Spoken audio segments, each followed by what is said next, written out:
Let's get ready to rumble! Yeah, you ready to get recorded now, yeah, for the interview? Yes, man, come on, man, stop playing, man. I'm ready I'm ready to fight. Anything you want to tell the public out there? I am the greatest!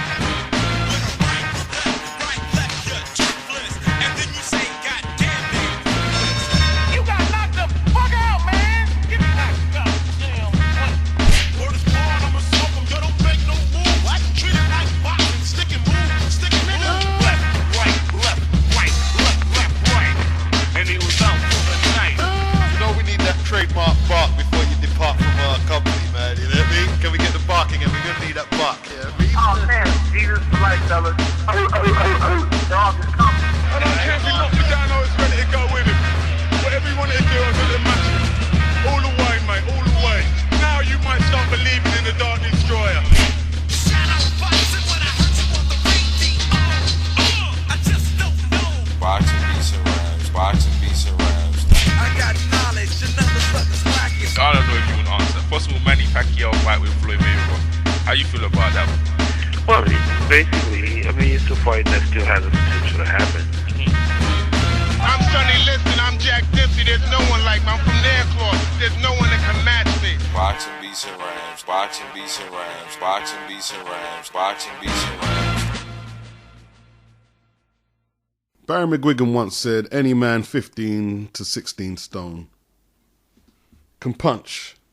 I'm not sure how true that was. He wasn't saying it like to say one size covers all. No, he was saying it matter-of-factly. You get what I'm saying? Like, it's just a basic argument of physics, you know? For the most part, a man of that size is going to probably carry over more weight in his shots, in his punches, than a man who's 8, 9 stone or 11 stone, you know? I mean, let's face it, yeah? There's nobody who hasn't fought in the heavyweight division who can punch harder than George Foreman. There's no way. It's not happening. You can't tell me there is. You know? People like Foreman and Shavers. Bob Foster. Go and box wreck Bob Foster's record. Light heavyweight champion for a long, long period of time. Pure knockouts. Knockouts. Knockouts. Devastating knockouts. The man moves up to heavyweight. He can't budge these guys. Can't budge him. Can't budge him.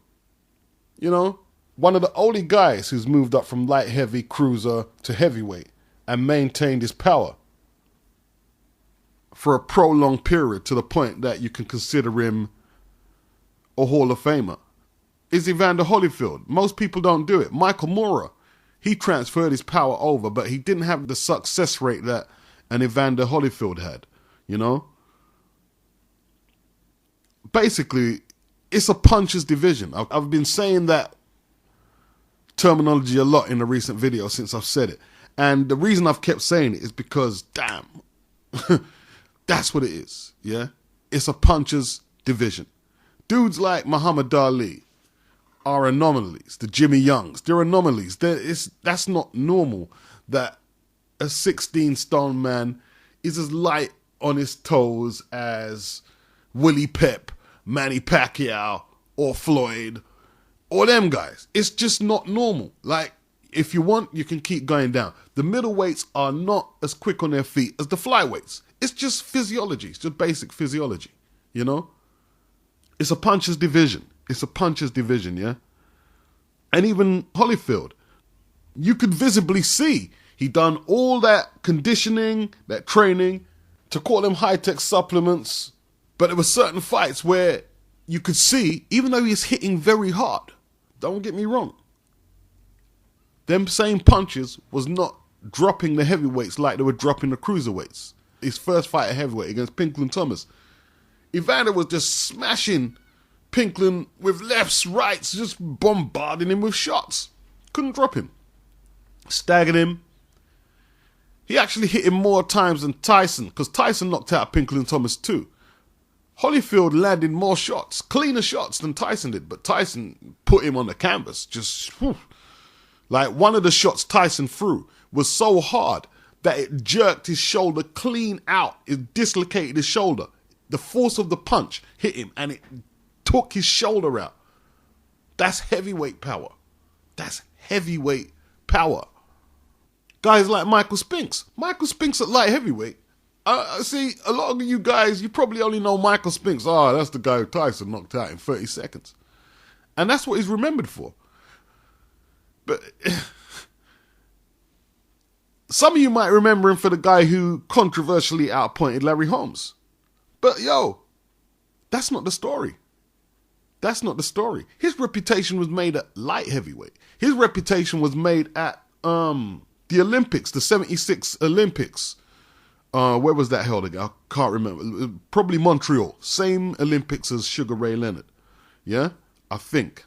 76. Him and his brother Leon. Michael won the middleweight gold and Leon won the heavyweight gold, as far as I can remember. Right? He was a gold medalist. He was the professional world light heavyweight champion. And he made numerous defenses.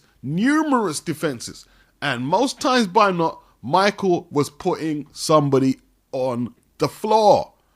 The punch was called the Spinks Jinx. And not for no reason. When Michael hit you, you was going down. I saw him knock out this guy, Jim McDonald, with this right. And it was just like, woo. You know? He could punch. At light heavyweight, he was a puncher. Moves up to heavyweight. Controversially outpoints Larry Holmes. In my opinion, he didn't win either fight. He couldn't move Holmes with them shots. He couldn't move him. You know? He stopped Jerry Cooney, which was a shock victory, and it just showed how flawed that Cooney was defensively, and he wasn't the most mentally toughest heavyweight ever either. And his power, he could punch a little at heavyweight. It just didn't transfer the same way, just through the physiology, just through the biological argument. Just didn't transfer through the same way. It's a puncher's division. Once again, you can't look at the exceptions to the rules to build your case. This is not how it works. There's not many Sam Lankfords. Sam Lankford was 5'7". I think the highest he ever weighed was 12 stone or something. And he'd knock out full-grown heavyweights because he was just a bad man. Yeah? He was just a bad man. That's who he was, right? Now, he didn't get a shot because, you know, racism and all that crap. Let's not get into that for now. It's another argument because Sam Lankford is an anomaly. That's the word. Right? He's not the normal. You know, Jack Dempsey, who avoided Lankford, he's on video. There's videos of him saying how good Lankford was. And, yo, Jack had a high KO rate. Yo. I mean, you saw what he done to Willard. You saw what he done to George Carpentier or whatever. And George Carpentier was a formidable fighter, especially at light heavy and middleweight, you know. No one was doing that to him, what Dempsey done. But, you know, the power. You know, Jack Johnson, even though he's known more as a defensive expert, you know, when he knocked out, what's his name again? Stanley Ketchel. You know what I mean? The legend is that, you know, man's teeth was embedded in his glove through the force of the punch. You could see the punch on YouTube, man. You know, Stanley Ketchel versus Jack Johnson, you know. Hitters, he could hit. Jack could hit. You know what I mean? Guys like Joe Louis, man, like, he'll throw a 4-inch left hook. That's all he needs. 4-inch left hook. And he'll put you to sleep. 4-6 inches. Bang. Out. Out you go. Even some of them, the guys he defeated, guys like Max Bear. If you look at the physique of Max, like, Max was just fucking shoulders, chest, powerful guy. He was a hitter. He's a puncher. 6'2". He knocked out Schmeling, Canero, you know? That's why it's a unique division. That's why they had to make the pound for pound thing. Because basically, if you want to see real hard punching. Yeah, the middleweights, the light heavyweights, they've had some fearsome competitors. Bob Foster, Ray Robinson, Hearns. Big hitters, big punchers. Julian Jackson, big hitters. McClellan, big punchers. Yeah? But if you really want to see concussive shots, big concussive shots, it's the heavyweight division. There's just no arguing about that. That's why people love seeing two big guys going in there and they have the prospect of seeing one of them hit the canvas hard. And when them big dudes hit the canvas, it's just, you hear that shit, yeah? You hear it. Man, so this Saturday night just went past and we saw David Price get KO'd by Tony Thompson. I thought Price was going to beat him, considering how Thompson succumbed to Klitschko in 5 rounds in the last fight. But it just brings it home to you how good Vlad is. And I'm not saying that he's necessarily in the top 5 ever, but he's not. I mean, he's not that far removed from beating anybody that you have in your top 5, from competing or beating anybody you can put in the top 5 from any era. That's the truth. Can't be biased about it. We've got to be fair. Yeah, he's a very good fighter. And let's go back to the last fight that Vlad had with Thompson. The left hand that floored Thompson. All right, look, I mean, you might not like the Klitschko's, but let me tell you this. Any heavyweight of any era, if they had to take that punch there,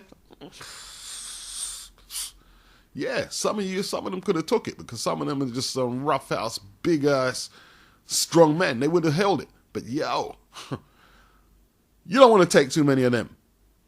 You couldn't take too many of them. That's the whole point. You just couldn't. You couldn't.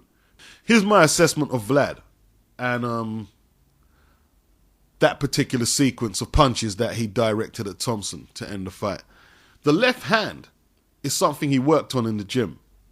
I could see just the way he timed it. He's practiced that with Emmanuel Stewart and his brother or whoever, and he's got it down to a T. He's got it down to a T. Bang! That fucking hurts you. And look, don't get me wrong. Don't get me wrong. It's a puncher's division. I'm not saying these are the hardest men. No, they're not. No, they're not. No, they're not. And stay with me. Stay with me. Because if you watch the left hand that Vlad throws, it's devastating, because he's trained that has been trained into him. He's been indoctrinated rigorously. This is how you deliver that left hand. Yeah? He knows how to do that because it's been trained into him.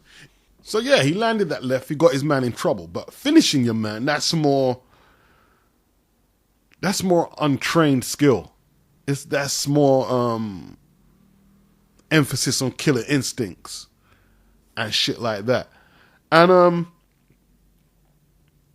you could see he's still not comfortable doing that, because that's not him. That's not him. So it's not really that size makes you more harder or tougher or more rougher or more vicious. It's just the power. It's just the power. Because if we take Ray Robinson, let's go to Ray Robinson. If Ray Robinson landed a similar left hand in a title fight that Vlad landed on Tony Thompson, and he decked him and the man got back up, and his opponent was in the same amount of trouble that Thompson was in, he's barely going to miss a punch when he's following up. Everything's going to hit you, and it's going to be hard, accurate combinations, and that's it. That's it. Because he's a naturally coordinated fighter. So it's not got nothing to do with fighting heart or technique. This is just power. The argument here is sheer power. Power. Right? Can David Price come back from Saturday? Yeah, of course he can. Because he's leveled out a lot of people. Yeah? And I don't want to hear the argument, yeah, well, he hasn't fought anybody. It doesn't matter. If David Price can set his feet right and catch you with one, you know what I mean? That's not the best way to spend your Saturday. Let's just say that. Yeah? He'll hurt you. He'll fucking hurt you. Yeah? Now, do I think his chin is a bit Is it Pilkington Glass? Like, yeah, I do. Yeah, I do. But that's not the point. He can make a career out of boxing. You know, if he's matched sensibly, you know, if he learns certain defensive subtleties, if he learns how to snap his jab, that's one thing I can visibly see he needs to do instead of this poor. I don't know. He's watching Vlad too much. He needs to watch other heavyweights, man. You know what I mean? Like Larry Holmes, maybe, and them guys. You know what I mean? Even Ali. Snap that motherfucker, man. He's pouring it out for it. That works for Vlad, and I don't think he does that too much more, Vlad. You know what I mean? Yeah, he can come back and level out a few people himself. You know? David Price is a banger. If he wants to, he can make a lot of money out of the game still. And, you know, maybe be an exciting addition to the division. This all depends on his mentality.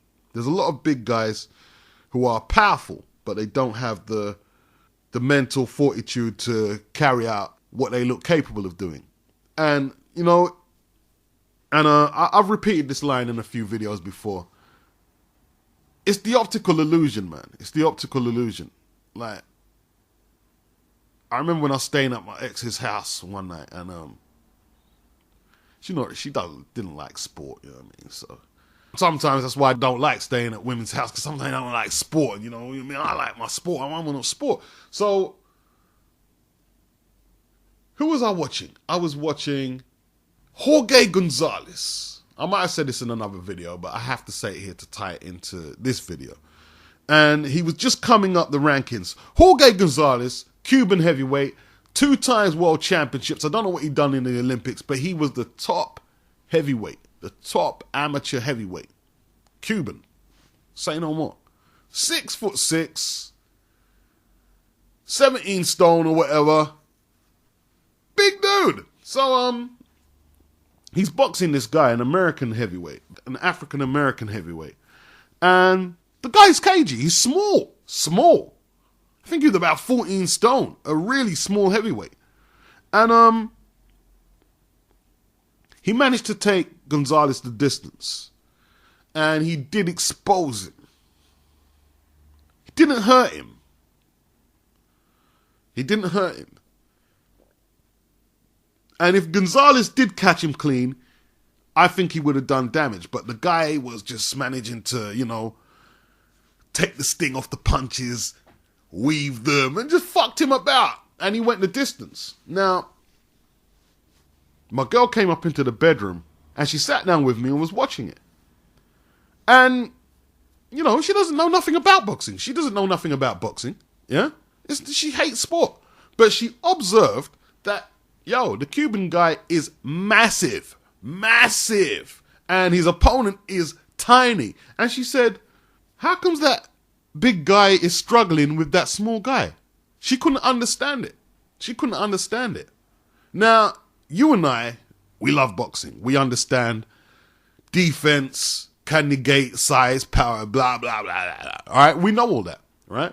But she just took the core up. It was a sensible question from her. What the fuck's happening? And you see, a lot of just casual boxing fans or casual sports fans will see that and say, well, how come he's not punching him through the ropes? Because he's a big, big man. That's what, when you watch heavyweight boxing, that's what you expect to see. Yeah? If you want to see a lot of punches thrown, a lot of good footwork, then you go down the divisions. That's what you do. That's what you do. Yeah? Yeah? And I'm going to try and go off the top of the head here. I'm not going to box wreck it. I'm just going to go through the years of Queensbury rules boxing, heavyweight championship boxing, and throw up a few examples of why the heavyweight division is a puncher's division. So, first of all, we'll go to Bob Fitzsimmons versus James J. Corbett. Now, I'm not box wrecking none of this. I'm not going to box wreck any of it, yeah? And I'm not going to try and say, if you want the exact rounds and everything, just go and type some shit in and you can find it yourself, yeah? Now, basically, Corbett was the champion. Corbett just beat John L. Sullivan, as far as I can remember. Gentleman James Corbett. He was a scientific boxer. He just beat John O'Sullivan and he was defending his title. I don't know how much defenses he made, but now it was Bob Fitzsimmons' turn to try and take this title. Bob Fitzsimmons is an Englishman, come from Cornwall in England. He moved to Australia. And Corbett was outboxing Fitzsimmons. Outboxing him, from what I hear. And I've seen the body shot. I have seen the body shot. He was outboxing him. And then it got to about, I think, maybe the 12th or 13th. As I said, don't quote me on the thing because I'm not box wrecking it. I'm just trying to get this video done. And Fitzsimmons hit him with one shot to the solar plexus. Down. Out. Fight finish. You know? That's how that goes.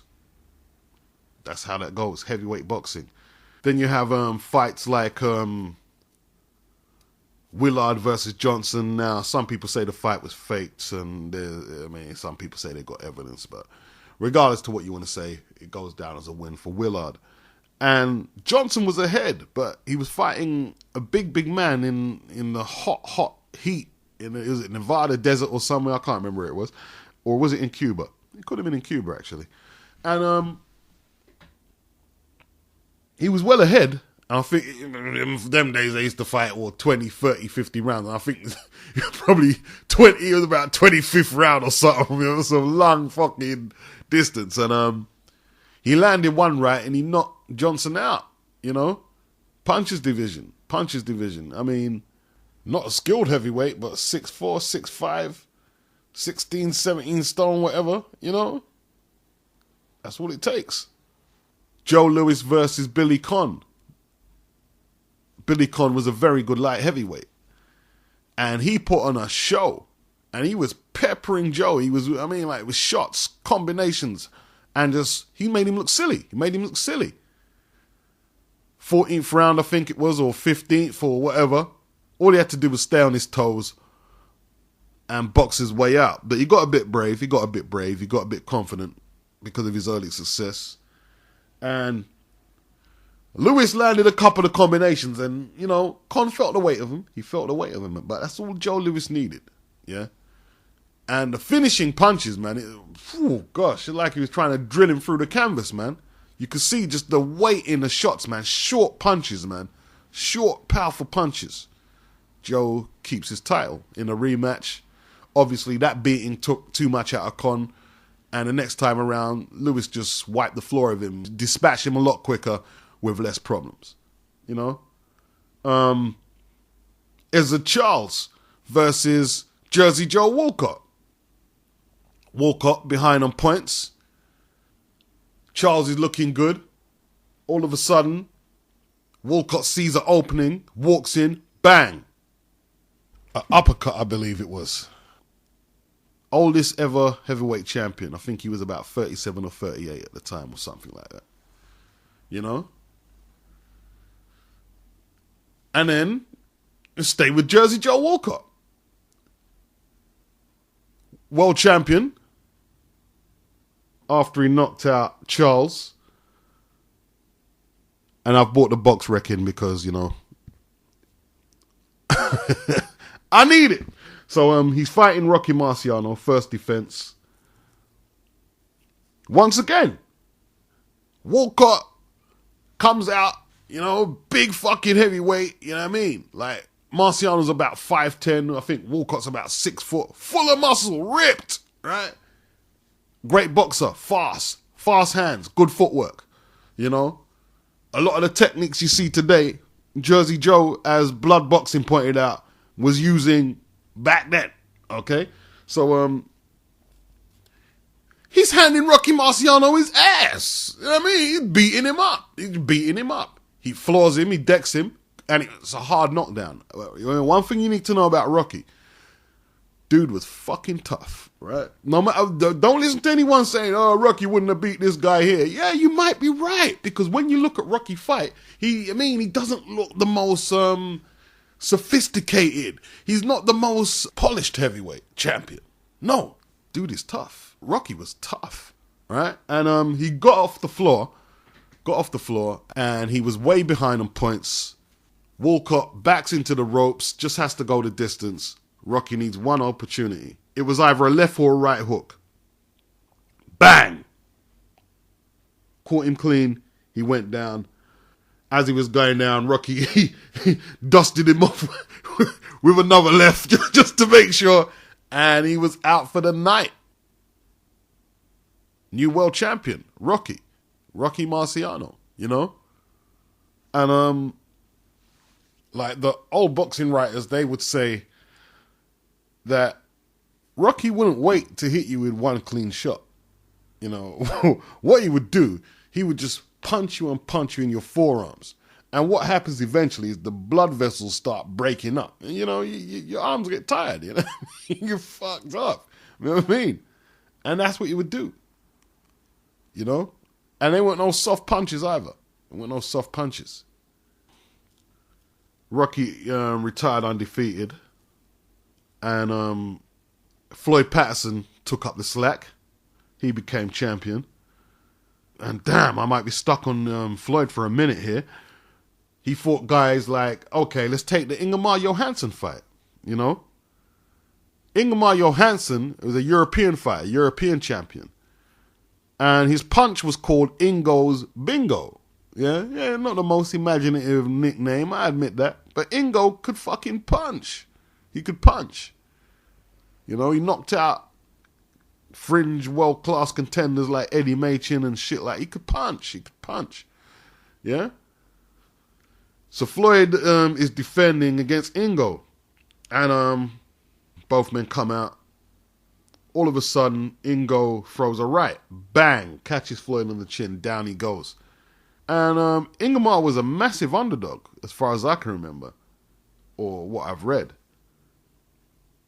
And he dropped Floyd about 7 or 8 times in about 2 or 3 rounds. And stopped him, took his title, you know. Punches division, you know. Punches division. In the rematch, however, they fought 3 times. But let's go to the immediate rematch, because that's the one that's really spoke in terms of history. Floyd came prepared. And Floyd could fucking punch. Now, don't get me wrong, Floyd wasn't a natural heavyweight. I think he was a middleweight. That's where he was supposed to. He was supposed to be a dynamite middleweight, boy. It's Floyd Patterson. There's not much film of him at middleweight, but he was supposed to be a really, you know. But obviously, heavyweight is where the money is. He's campaigning as a heavyweight. So in the rematch, they start off, and Floyd's a bit more cautious this time. And Floyd, he used to have a left hook. He used to jump in with the shot. And if he timed you right, not a good look. You know what I'm saying? And on this night, he timed Johansson perfectly with this left hook. Bang! My man went down. And if you watch the film, you just see Johansson's leg just twitching uncontrollably, unconscious. Bang! Out. And then, okay, we're sticking with Floyd. We're going to stick with Floyd. He's fighting, who did he fight? Sonny Liston. Now, basically, society and the boxing authorities didn't want to give Liston a shot. Liston was a bad man. You know what I mean? Right? The man manhandled policemen and took their Glocks from them. I think he put one in a dustbin or something. He's in jail. He's just a bad man. Bad man, that. Right? Big dude. Like, I don't know how his physical dimensions compare to the heavyweights today, but they say Sonny's fists were like hams. He just had some big fists and thick wrists. Just a naturally brawny, powerful dude. Yeah? And he was controlled by the mob. He used to be collecting the mob's debts and shit like that. They didn't want him to get into the heavyweight picture. That's not the man they wanted as the heavyweight champion, yeah, or whatever. So, but Patterson knew that this man deserved this title shot. He deserved this title shot. So against the better wishes of society, the boxing authorities and his management, he gives Liston a title shot. They fight twice. So basically, right, they come out and I think Floyd knew he was going to lose, man. The first punches that landed, it's over. Couple of punches, just folded him. And Sonny wasn't even throwing. It looked like he was just, he wasn't even out of first gear. He wasn't swinging or nothing. Just the weight of the shots just folded my man. Both fights, just similar. Both fights, one round. Took him out. You know? Liston's power is like, you know, is legend in the heavyweight division, man. And not without no reason, you know? He lost his title to Ali. And we might as well stay with Ali because there's a consensus that Ali couldn't punch. Yes, I'll agree. Not as concussive as Lewis. Not as concussive as Liston, Foreman, or even Frazier, Tyson. I'll concede that. But I think he could punch. But he didn't take the title from Liston by, you know, hitting him with concussive shots. See, I mean, he dazzled him with science. We had never seen, well, the world had never seen nothing like that in the heavyweight division before, a man boxing like that. A 15, 16 stone man just light on his toes and just dismantling his opponent. You know what I mean? No one had ever seen that. You know? In a rematch, he knocked him out in a round, and they called the shot a phantom punch. For reasons I don't understand. You know, Ali had exceptional speed for a heavyweight. Exceptional speed. And I don't know when people are going to learn. You don't have to throw a big roundhouse punch to knock someone out. It's just, I know it sounds a bit... people don't want to accept it. They always want to see the big overhand right... Bang! Land with maximum impact, you know, but the truth is that big roundhouse punch to a professional boxer, it's not a practical punch because it's telegraphed, you know. If you spend enough time in a gym, you know how to deal with that. If you're a boxer, you know how to deal with that. You have to learn how to punch correctly, like straighten your shot, shorten the range, put some disguise on that shit. And it becomes more effective. Don't get it twisted. That overhand right, that roundhouse overhand right, it can work.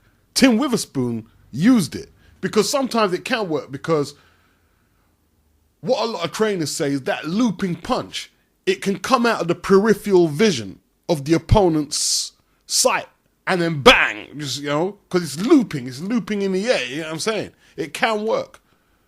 But even that, you have to train that punch for it to be effective. You can't just go in there from the pub and, nah, you got to train that, you know, and make it work. But, and this is the old school boxing writers, they say the perfect punch was Sugar Ray Robinson's left hook against Gene Foreman. It only traveled about 6 inches, and it's just, bang, just short. It's like lightning went through his body, man. You know what I'm saying? He didn't see it. Bang! Just out. You know? But back to Ali. And Ali called the punch the anchor punch in the rematch. And a lot of people say the fight was fixed. But if you see the slow motion replay, he clearly landed on his chin. And he didn't see the punch. He just didn't see it. If you don't see it, there's not much you can do. You go out. Doesn't matter how strong you are. You go out. And he knocked him out with the anchor punch. But, you know, there's... a lot of conspiracy theories on that. But Ali did have a good KO ratio. Knockout ratio. He did. You know? It slowed down a little after he came back from his enforced exile because he didn't go to Vietnam or whatever. It slowed down after that. But he could punch. But, you know, we move on. Joe Frazier. Short dude, about 5'10" or something like that, 5'11". Short, squat, big ass legs. A slugger. Philly, a slugger. Left hook specialist, you know. And the example I'm gonna take is the Jimmy Ellis fight, because damn, that was just an exhibition of punching, man. That was scary, man. That was scary. It was scary. Like, Ellis was a good fighter. Let's get that straight. He wasn't just Muhammad Ali's sparring partner. He won an elimination tournament to decide who was the champion in Ali's absence. Frazier, from what I can remember, he wasn't in the tournament, but he was a champion in his own right, as far as I can remember. I'm not collecting all the dots like I should be, but that's the scenario I remember. So Ellis wins the tournament, and the tournament wasn't no easy tournament. He had to beat people like Jerry Quarry, Oscar Bonavina. It wasn't no easy tournament, and he won it. He's fighting Frazier now. Unification bout. I think it gets to about the 4th round. And you know, Ellis is hitting Joe, because Joe, I mean, he's not hard to find in there. He bobs and weaves. He's a hard target, but Ellis is a good boxer. So, all I remember really, is Joe throwing this left hook from a squat position, and he came up with a shot. Bang! And it was like, what the fuck? Them punches looked like they were supposed to kill somebody. And boy. And somehow Ellis got back up. He got back up about, 8. And he was just groggy. The bell rang. Saved him. They couldn't let him back out. You know, you take them shots. The fight was stopped. Fight was stopped. You know. Joe's left hook was a fucking, you know what I mean? He floored Ali with that hook, man. He floored Ali. And that's one of the reasons why Ali has to go down as just a phenomenal athlete that transcends boxing or anything, because to recover from that punch and carry on fighting is because I'm going to say this, that left hook that Frazier put on Ali and the one he hit Jimmy Ellis with, they're two of the best delivered punches I've seen in a boxing ring ever. Good punch. Really good punch. Left hook. And then we stay with Joe. Defends his title against Big George Foreman. Different type of puncher. George is about 6'4". 16 stone, near 17. Colossal heavyweight, especially for them time. Big dude. If you study Foreman's fights them days there, he just used to throw long shots, long lefts and rights, man. And damn. His KO ratio is sick. He's got a sick KO ratio. And basically, he just like, the analogy they used to use back then is that he dribbled Frazier around the ring like a basketball. And he did. He dropped him about 8 times. The fight was held in Jamaica. About 8 times. One of the punches was so hard, like, I don't know what happened if either Frazier's leg spasmed, but he came off the ground. He hit him with an uppercut, and my man came off the ground. And he stopped him, and he took his title. He knocked Frazier out 2 times. Frazier's style was just wrong for him, because Frazier's a slugger, so, you know, but you just walking into George Foreman's punches, it's not going to do you any good. That's just not the way to beat him. The way to beat George, ideally, is how Jimmy Young beat him. Not even how Ali beat him, because Ali used the rope-a-dope, and people say it was a stroke of genius, and to a degree it was. But at the same time, Ali took a lot of punishment. You know, took a lot of punishment in that fight. Because even if you are protecting your ribs to a degree, if my man's hitting you with them shots, them body shots, and they're hitting you, you know, even in your arms. He's doing damage, man. Like, you still feel the effects, and a lot of them body shots did get through, and some of the headshots. But Ali managed to make George expand all of his energy, punch himself out, and he knocked him out. But, you know, Foreman, wow. He knocked out Ken Norton in 2. Like, just devastated him. That fight was in Venezuela. Just hammered him. Just smashed him in. He had the fight with Ron Lyle, where both of them was on the floor. They just threw bombs in that fight, and he knocked him out in that one. Another highlight real KO is when he took out Jerry Cooney in 2. Just banged him out with some big, powerful shots, man. He knocked out Michael Moorer.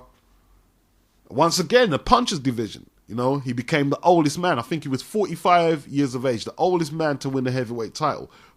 Moorer was a mile ahead on points. Got to about the 10th or 11th. Foreman lined him up with a jab. Bang, right hand. Knocked him out. Knocked him out. Knocked him out. Punchers division. Punchers division, you know. And then after Foreman, who do we really go to? You know, when I listen back to my videos, I always miss something. I think, I should have said that. And I think this video, more than any other, if I had missed this guy, and I nearly missed him, right? Ernie Shavers. Ernie Shavers.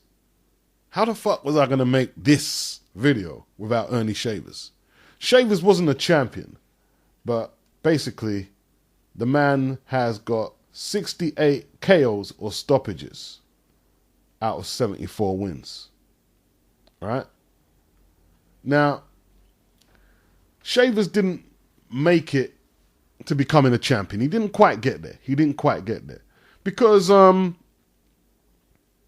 he was quite crude. And his defense could be leaky at times. But yo, you're talking about man knocked out Ken Norton. He floored Larry Holmes and nearly knocked him out. And he nearly won the title.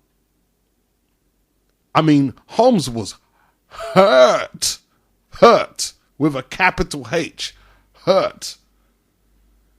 Right? Like I said, he knocked out Norton. He knocked out Jimmy Ellis.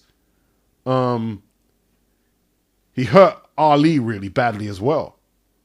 You know? He went the distance with Ali. He gave him a hard fight. And he hurt Ali quite badly. And a lot of people attribute that fight to a lot of Ali's later ailments, you know. That's one of the fights he shouldn't have took. He KO'd Jimmy Young. Really good result. And he wasn't the kind of man that people were really jumping up to fight. So he was avoided. You get what I'm saying? Because that kind of power, they say Ernie could have knocked down buildings. They say he probably hit harder than Foreman, but Foreman probably had more tools in the box. You know what I mean? But it's argued, I'm not saying this is true, it is argued by experts that Shavers is the hardest hitting fighter. Because it's no point saying hardest hitting heavyweight. Because if you're the hardest hitting heavyweight, you're the hardest hitting fighter all around. That's it. That covers everything. The guy who hits hardest at heavyweight is the hardest puncher in boxing. That's it. No arguments there. Don't even write a comment to dispute that fact. That's how that goes. So let's go back to the post George Foreman Ali era. There's not really no notable. There was big punchers, but not guys who were formidable champions besides Larry Holmes. Like guys like Weaver, Mike Weaver, he could punch. Dokes could punch. Michael Dokes could punch. Even Jerry Coetzee could punch. You know, Witherspoon, Greg Page, even Burbick could crack a little. Pinklin Thomas, they could all hit a little. You know what I'm saying? Bone Crusher Smith, he could crack. You know what I mean? He knocked out Frank Bruno, who could punch also. Bone Crusher knocked out Tim Witherspoon. You know what I mean? He could punch. And there's some very good fights in the 80s. Very good fights. Larry Holmes, not a big puncher, but he could punch too. He could punch. All these guys could punch. You know? But they won't go down as massive punches. Like, there were some really good fights with some big punching results, like Tate versus Weaver. John Tate versus Mike Weaver. John Tate was a big heavyweight. He was about 6'4". 6'4", 17, 16 stone. Big guy. Big guy. Like, basically, John Tate, he won the vacant title against Jerry Coetzee. And he defended against Mike Weaver, first defense. And he was basically just using his weight. 16 stone, 17 stone, 6'4", big heavyweight. And he was a good boxer as well. So he was out pointing Weaver. Fight gets into the last round. 15 rounders them times. Seconds to go. Weaver lands a left hook. Bang! I remember it. Alongside the ropes. Bang! And my man went down like a tree. And just, you know, that was that. Knocked him out. Fight over. Fight over. See, but they used to call Mike Weaver Hercules. He had a serious physique. He could punch. He wasn't an old great boxer, you know, and he's quite vulnerable himself, but he could punch, you know. I mean, yeah, stick with Mike Weaver, not a formidable champion, but yo, he had some fucking results. Like, after Carl the Truth Williams fought Larry Holmes, and it was a controversial loss. It's quite a controversial loss, and he gave Larry Holmes a really hard fight. So, Carl the Truth Williams is dusting himself off now. He's going to try and get back in the mix. So they pick Mike Weaver as the opponent. And Weaver's, you know, he's been through the mill, man. He's been through the mill. Former world champion. Been stopped a few times. Lost a good few fights. Some good victories. And obviously, Williams is the heavy favorite. Fight starts off. Williams, behind a culture jab, is giving him a beating. Giving him a nice little beating, slapping him up, you know. Wins the first round comfortably. Second round. Business as usual. Weaver just taking a beating, taking a beating, taking a beating. The Truth just looking beautiful. Looks like he's going to stop him. All of a sudden, Weaver springs off the ropes. Bang. Puts my man down, he gets back up and, you know, follows up, finishes the fight. Just over like that, you know? And then, obviously, we get Mike Tyson, you know. Whew, damn, where do we start with that? Man just had speed, power, brutality. I mean, he didn't just have a hard punch. He'd throw hard punches in combinations as well. So it's just like, damn. Tyson, oof. Scary. And, you know, a lot of people like to knock Mike Tyson. He didn't fight anybody. It's not true. It's just not. What you're saying just isn't true. Just isn't true. Yeah? I mean, if you're going to clear out every champion in the unification tournament at the age of 20, you know, 3 belts in, what was it? A year or so. He just cleared it all out. Cleared them all out. Knocked out Burbick. Outpointed Tony Tucker. Outpointed Bone Crusher Smith. And before you say, yeah, well, how come you couldn't knock them out? Well, because they held on for dear life. That's what a lot of heavyweights were reduced to when they was fighting Tyson. Just hold on and try not to get knocked out. That's what he reduced a lot of his opponents to. Because he was a bad man. After he cleaned up all the division, tied up all the belts, he knocked out the Ring Magazine champion, Michael Spinks. I don't see why people won't accept this about Mike Tyson. I just don't see, and I'm not saying he was the greatest heavyweight ever, because he wasn't. But, and the only way you could do this is if you just hated him, because a lot of people didn't like him. But if you was just analytically breaking down a fight, you couldn't pit no heavyweight from no era to just comfortably beat up Mike Tyson at his peak? I mean, if you do, yes, just hatred. Yes, just hatred. Because the sheer force of his punches and the speed dictates that he's a special heavyweight. He's a special heavyweight. But the science is deep. The science is deep with Tyson. Let's look at it like this. He's not a power puncher to me like George Foreman. That was just raw power. George wasn't fast. Tyson's power came with speed. It was just like, oof. You know? If it was just down to his pure physiology and the weight of his shots, he probably wouldn't get in the equation as a power puncher. But if you take the speed and the ferocity of the man, plus the power, formidable heavyweight, man. And, you know, I'll fight Mike Tyson's case, I mean, for as long as I'm a boxing fan.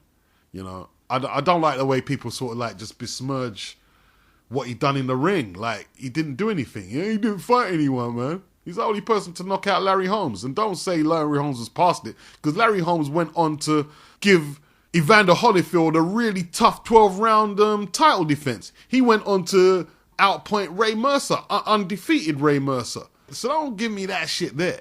Don't give me that shit there. And he knocked Holmes spark the fuck out. Holmes said that was the only time he went in the ring and he was actually concerned that the person was really trying to hurt him. Because Tyson used to go in there with that kind of intensity. His intensity was furious. And yeah, people say it's only because he used to intimidate people. That's because he used to go fucking hard.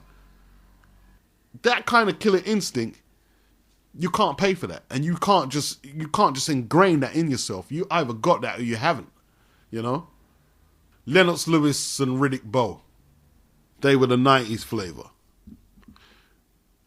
Lennox already beat Riddick as an amateur to win the super heavyweight gold medal. Was it in Seoul? Yeah, it was in Seoul. Not Barcelona. It was in Seoul. I think the same Olympics that Roy Jones got robbed. Lennox stopped him. As pros, they were successful. They were both very successful. I would say Lennox was a little more successful, in my opinion. In my opinion, and this is going to be a bit controversial, especially I know a lot of my British homeboys are going to be saying, how can you say that, man? But Leo, this isn't a slight on Lennox, because this is what I'm going to say, and I don't care if people laugh or whatever. Riddick Bowe, at his best, in my opinion, is not the best heavyweight ever. He's probably not in the top 10, probably not in the top 15. But if I was going to create a heavyweight, he would have more of the attributes all around than anyone I can think of. Riddick was a complete fighter. Yes, Riddick Bowe. Body punch, he could fight you inside, long range, powerful jab, right? Everything. Riddick Bowe was a fucking threat. Let me tell you that now. He was a threat. Right? And if he had you hurt, he'd put you away. He'll just take you out. He'll take you out. He knocked out Holyfield, beat him in the first fight, floored him. And I wouldn't say Riddick was, how can I say? The thing is, he was a good puncher, so I can't even say he wasn't a devastating puncher. He was. He probably wasn't a Foreman. He probably wasn't a George. But Riddick could punch. And he was dangerous. Riddick was really dangerous, you know?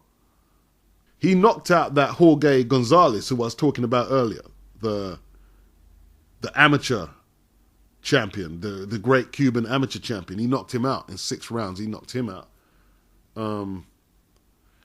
Lennox Lewis, we saw what Lennox could do, man. Like, you know, when he took out Razor Ruddock, you know, with some big punches, big, and he was the underdog in that fight. Yes, he was.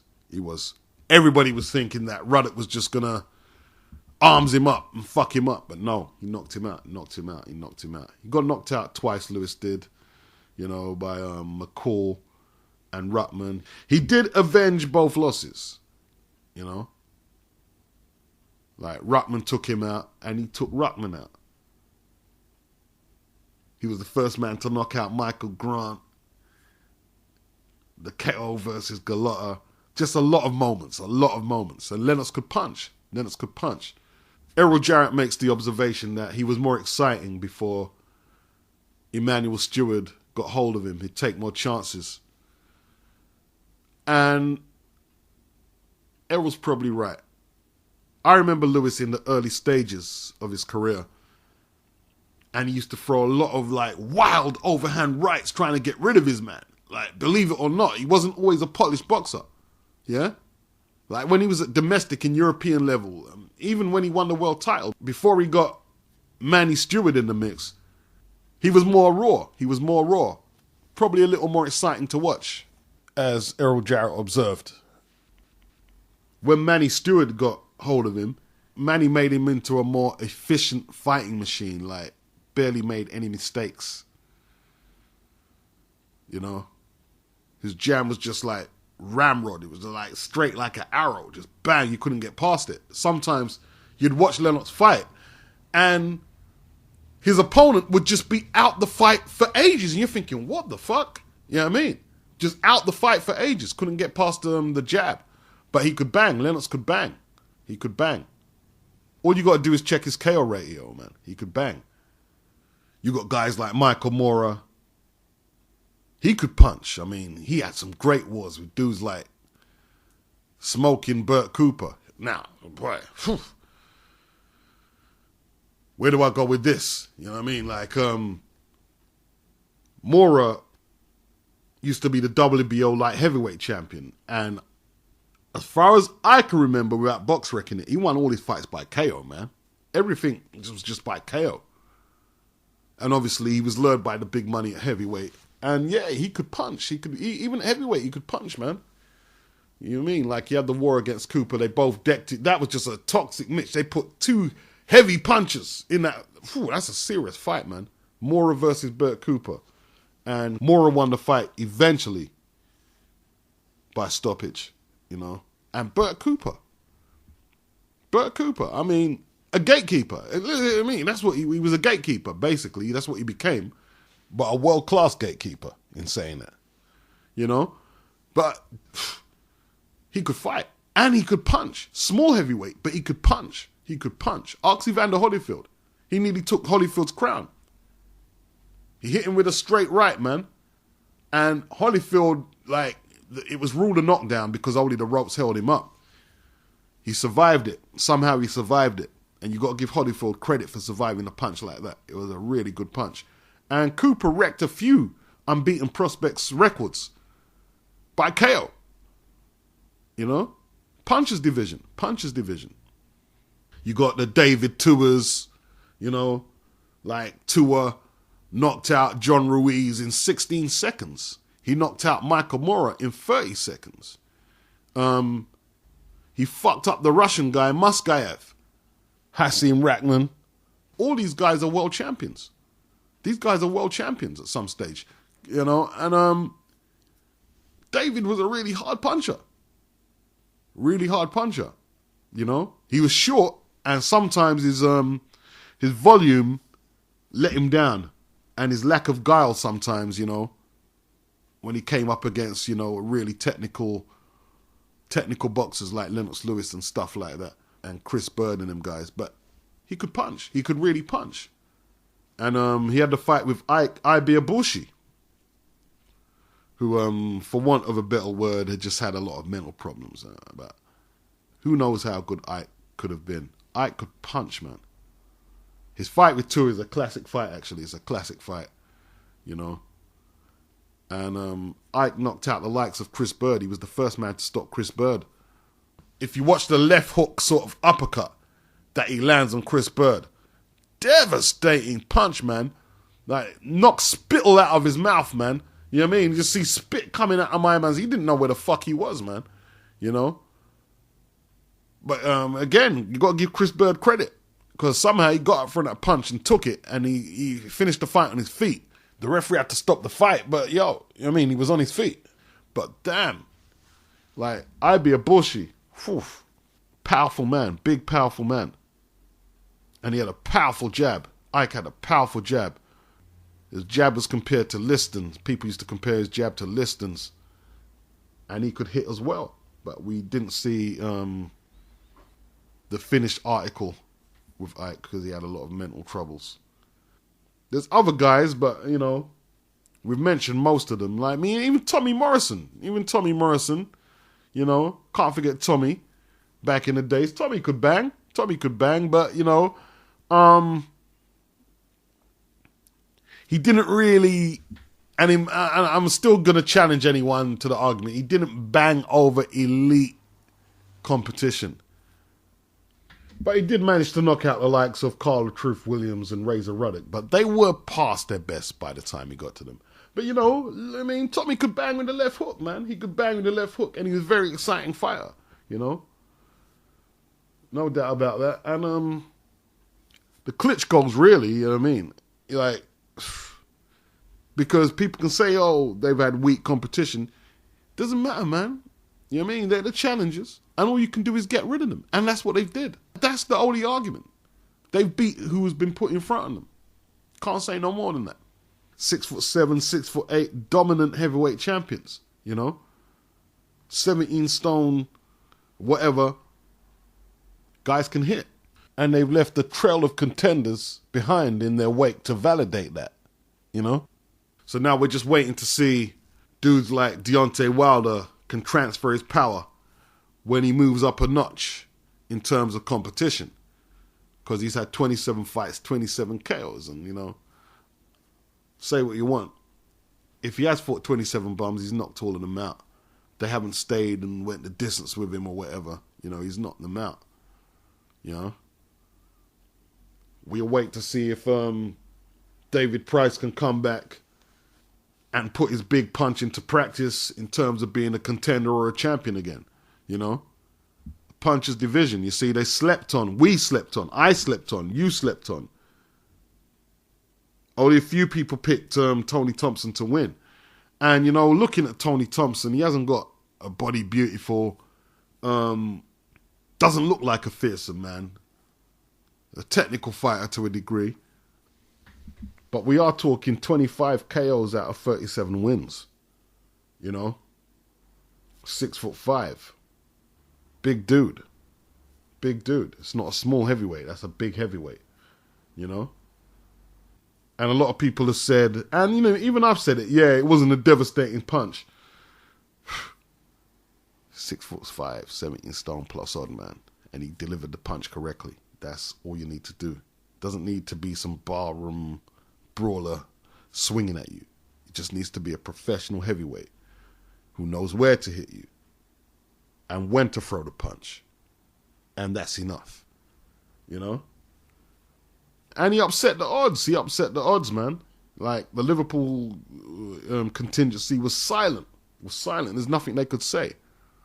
You know? The punches division strikes again. And you can't sleep on it. They miscalculated. Price's people miscalculated. Taking on a man with a KO ratio like that. But Price and his management won't be the first camp to do that. They won't be the first or the last to do that. You know? It happens. Last year, HBO's Seth Mitchell, the heavyweight they've been grooming, you know? He was supposed to blow out Jonathan Banks. But Banks, you know, he used his boxing ability and he proved that he could punch himself. And he took Seth out. With some hard shots, you know? We interviewed him and he said he wasn't worried about Mitchell's power. I have power myself, you know? It's like I've asked Eddie Chambers the same question in 2 interviews and I don't think he realized he's given me 2 different answers. I think he might have been someone else I asked one time. But I did ask him one time, is there a case that for heavyweights your size that they should introduce a super heavyweight division and a heavyweight division, because you're fighting guys 6'5", 6'6", 17, 18 stone, and they're not out of shape, you know? And I think he might have answered no the first time, And I think the second time I might have asked him, he might be coming round to the idea that, yeah. Because he did say it's hard, you know, when you throw your best shot at a man that size and he doesn't budge, it can be a little disheartening, but there's a few cases to be made. I just don't think the heavyweights of today, the smaller heavyweights, fight with the same spirit and know-how and guile that guys like Larry Holmes and Ali did, you know, or Holyfield, even Lennox Lewis and them guys. I just don't think they do, you know. Foreman and them guys. Like, the American heavyweight has just fallen off the radar, you know. In a minute, I'm going to watch Malik Scott versus Glasgow before I get off to sleep. I want to see that fight there. I heard that Malik got robbed. I don't know how good he is, really. But the two guys they're talking about there is Jennings and Wilder.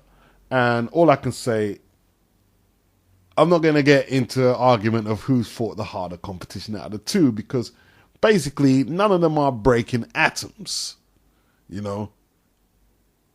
Lankford was old. I don't know half the guys Wilder has fought. But I will say this, and I'm going to stick by my assessment. I've probably said it earlier in the video. Wilder's fought 27 bums. Let's call them bums. I'm just going to say that. I don't really mean they're bums. That's just how we talk in boxing. And he's knocked out 27 bums. And that's what you're supposed to do. If they're going to give you the bum of the month, you knock all of them bums out. Jennings has fought 16 stiffs. Yeah, Lankford was really old. And his KO ratio is only 50%. So what that tells me is, and I've seen him fight, he's a good boxer. That means his success is going to have to be gathered by boxing at long range. Only problem is these Eastern Europeans are 6'7", 6'8". Eventually, he's going to have to try and get inside their arms if he's going to have any level of success. I mean, he's not just going to go in there to try and go the distance, is he? He's going to be trying to win these fights. That's the whole point of it, yeah? And if you can't bang a lot of the guys you're fighting at this level out, that dilemma is not going to improve as you up your levels and move up the rankings, you know?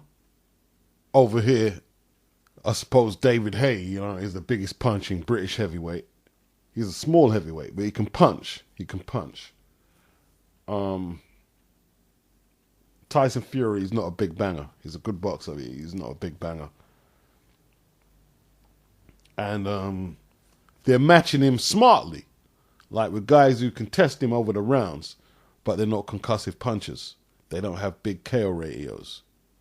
Kevin Johnson, Derek Chisora, who can punch, but he's not a concussive puncher. I mean, you can just look at his last few 5 or 6 fights, and that will tell you that he's not a massive concussive puncher at a relatively high level. Tyson Fury, he's fighting Steve Cunningham next. Steve has never been really known as a concussive puncher, and even more so at heavyweight. That's kind of clever. That's clever matchmaking. You know, back in the days over here, we had Frank Bruno, who could genuinely bang. You know, he could punch. But his D used to let him down quite a bit, has to be said. Herbie Heidi could crack a little. Frank Bruno did a Win and Well title. Herbie got hold of a few WBO titles as well. So, you know, they did their thing. They did their thing. But I'm going to wrap this one up here. Peace out. Peace. Let's get ready to rumble! Yeah, you ready to get recorded now, yeah, for the interview? Yes, man. Come on, man. Stop playing, man. I'm ready. I'm ready to fight. Anything you want to tell the public out there? I am the greatest.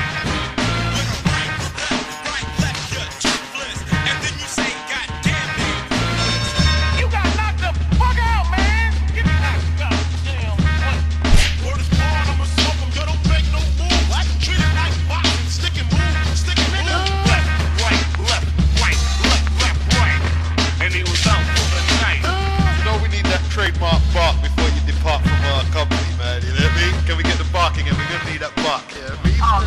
Jesus for life, fellas. Dog is coming. I don't care if he knocked me down or is ready to go with him. Whatever you wanted to do until the match. All the way, mate, all the way. Now you might start believing in the Dark Destroyer.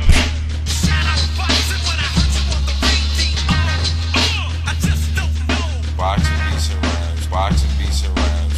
I got knowledge, another sucker's lacking. I don't know if you want to answer. Possible Manny Pacquiao fight with Floyd Mayweather. How you feel about that? Well, basically, it's a fight that still has a potential to happen. I'm Sonny Liston, I'm Jack Dempsey. There's no one like me. I'm from their claw. There's no one that can match me. Boxing beats and rhymes, boxing beats and rhymes, boxing beats and rhymes, boxing beats and rhymes.